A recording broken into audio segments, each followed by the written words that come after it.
নারীদেরকে বাঁকা পাঁজরের হাড় থেকে তৈরি। প্রত্যেক স্বামীর বাঁকা হাড় থেকে তার স্ত্রী তৈরি এমনটা নয়। সাইয়েদনা আদম আলাইহিস সালামের বাঁকা পাঁজরের হাড় থেকে হাওয়া আলাইহিস সালামকে তৈরি।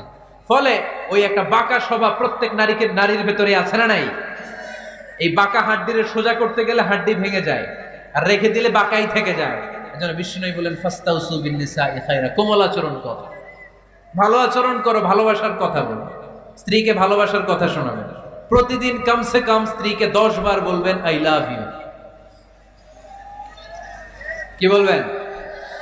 ওই ছোট ছোট বাচ্চারা কয় আই লাভ ইউ। তোমরা না মিয়া, যারা বিয়ে করছেন তারা, যারা বিয়ে করেছেন ভাবিকে বলবেন, মানে আপনার স্ত্রীকে কি বলবেন? আওয়াজ করে বলেন, কি বলবেন?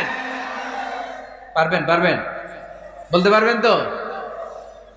রিফকাম বিল কাওয়ারিদ, নারীদেরকে আল্লাহ রাসূল সাল্লাল্লাহু আলাইহি ওয়াসাল্লাম কাচের গ্লাসের সাথে